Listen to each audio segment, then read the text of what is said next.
गुरुदेव माता गुरुदेव पिता गुरुदेव स्वामी परमेश्वरा, गुरुदेव सखा ज्ञान भंजन गुरुदेव बंधप सहोदरा, गुरुदेव दाता हरि नाम उपदेशय गुरुदेव मंत्र निरोधरा, गुरुदेव शांत सत्य बुद्धि मूरत गुरुदेव पारस परस्परा, गुरुदेव तीरथ अमृत सरोवर गुरु ज्ञान मज्जन परंपरा, गुरुदेव करता सब पाप हरता गुरुदेव पतित पवित्र करा,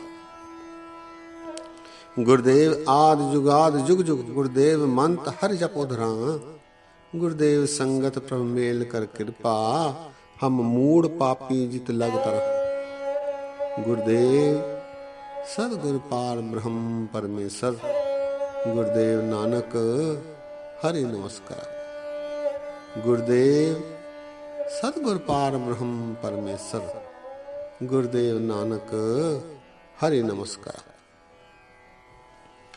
सत्कार योग सत्संग योग वाहिगुरु जी का खालसा वाहिगुरु जी की फतेह। हम श्री गुरु ग्रंथ साहब जी में आई भक्तों की वाणी पर विचार साझे करते रहे हैं। इस क्रम में आज हम भगत रविदास जी की वाणी पर विचार साझे करेंगे। भगत रविदास जो जाति से चमार थे, लेकिन इनकी भक्ति के कारण ये भक्तों के सिरमौर भगत माने जाते हैं। आप जी का आदर यहां तक कि विद्वान ब्राह्मण राजा आदि सभी किया करते थे। आपने लगभग 150 वर्ष तक आयु भोगी। आप जी का जन्म काशी में हुआ और इन्होंने अपना अंतिम समय चित्तौड़ के पास बिताया। यहीं इनकी समाधि स्थापित है। भगत रविदास जी के 40 शब्द 16 रागों में श्री गुरु ग्रंथ साहब जी महाराज में शोभायमान हैं। आप जी के संबंध में अनेक किंवदंतियां हैं, अनेक कौतक, अनेक विस्मयकारी घटनाएं रविदास जी के साथ बीती। आप जी रामानंद के शिष्य थे।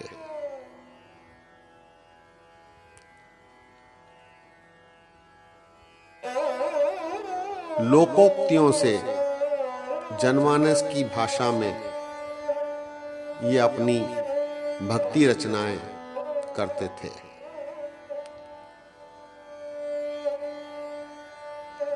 आइए इनके एक शब्द पर संक्षिप्त रूप से विचार साझे किए जाएं। ये शब्द राग आसा में है। गुरु ग्रंथ साहब जी में 487 अंग पर विराजमान है। शब्द है, माटी को पुतरा कैसे नचत है, देखे देखे सुने बोले दौरियो फिरत है, जब कछ पावे तब गर्व करत है, माया गई तब रोवन लगत है, मन बच क्रम रस कसे लुभाना, बिनस गया जाए कहूं समाना। कह रविदास बाजी जग भाई, बाजीगर स्यों मोहे प्रीत बन आई। कह रविदास बाजी जग भाई, बाजीगर स्यों मोहे प्रीत बन आई। इस संबंध में, इस शब्द में रविदास जी मनुष्य के स्वभाव का रेखा चित्र खींच रहे हैं। वे दर्शाते हैं कि मनुष्य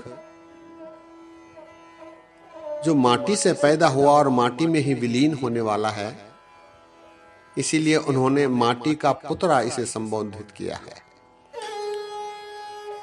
वे कहते हैं कि मायावी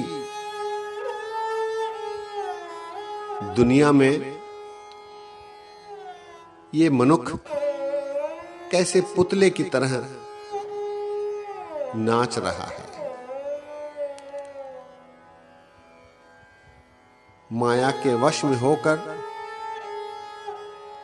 ये देखता है, बोलता है, देखे, सुने, बोले, अपना मनोरंजन कर रहा है। ये मनुष्य जब कुछ पा लेता है तो गर्व करने लगता है, जब कुछ पावे तब गर्व करता है। माया गई तब रोवन लगता है, और जब कुछ खोता है तो उदास हो जाता है, रोने लगता है। माया गई तब रोवन लगता है, मन बच क्रम रस कसै लुभाना। मन की धारा में, वचन की धारा में, कर्म की धारा में ये बहता रहता है। इसके वश होकर वो मगन रहता है। मन बच क्रम रस कसै लुभाना, इसकी चिंता नहीं करता कि परलोक में क्या होगा। बिनस गया जाए कहूं समाना, उसकी इसे रत्ती भर भी चिंता नहीं कि इस लोक से जाने के बाद परलोक में उसे कैसा स्थान प्राप्त होगा। बिनस गया जाए कहूं समाना, कहां वो समाएगा, अपने कर्मों के फल वो कैसे पाएगा, इसकी वो क्षण भर के लिए भी चिंता नहीं करता। बिनस गया जाए कहूं समाना। अगली पंक्ति में रविदास जी कहते हैं, कह रविदास बाजी जग भाई। रविदास जी कहते हैं कि संसार में बाजीगर अपनी बाजीगरी बता रहे हैं। बाजीगर से उनका तात्पर्य अकाल पुरख परमात्मा। कह रविदास बाजी जग भाई, ये बाजी जग में, संसार में बाजीगर खिला रहे हैं। लेकिन जो सूझवान है, ज्ञानवान है, वो इसमें नहीं पड़ते और बाजीगरी में विश्वास रखने के बजाय उस बाजीगर से प्रेम करने लगते हैं, अकाल पुरख परमात्मा से प्रेम करते हैं जो सबका अकाल पुरख है। बाजीगर स्यों मुह प्रीत बनाई। रविदास जी कहते हैं, मैं तो प्रीति करूंगा तो उस बाजीगर से करूंगा जो ये बाजीगरी दिखला रहे हैं। सत्संगियों, रविदास जी की विशेषता ये थी कि वे आम बोलचाल की भाषा में जनमानस को संबोधित करते थे। इसीलिए इनके उपदेश जनमानस के हृदय को छू लेते थे और इसका प्रभावी असर पड़ा करता था। इसीलिए रविदास जी को लोकनायक भगत, लोकनायक कवि भी कहा जाता है, क्योंकि इनकी बात, इनके उपदेश सीधे मन को प्रभावित करते थे। इस शब्द के उपदेश के सार को हम भी गंभीरता से लें, ताकि हम भी बाजीगरी नहीं बल्कि बाजीगर से प्रीत लगाएं। तभी एहलोक सुखिए परलोक सुहेले, नानक हर प्रभ आपह मिले वाली परिस्थितियां हमारी भी बन सकती हैं। दास ने बोलते समय बेअंत गलतियां की हैं। दास को अनजान जान कर क्षमा बख्शो जी। फतेह गजाओ वाहिगुरु जी का खालसा, वाहिगुरु जी की फतेह।